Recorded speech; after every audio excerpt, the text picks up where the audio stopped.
விவேகானந்தர் அறிவுரைகளிலிருந்து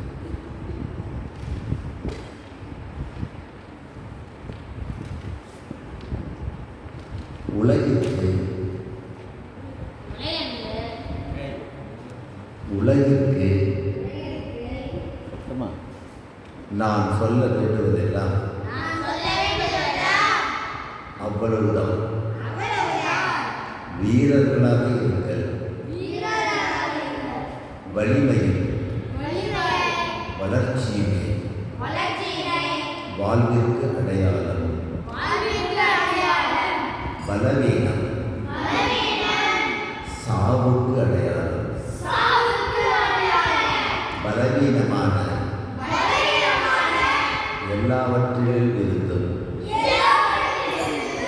விலகிவிடுங்கள். அது சாவு.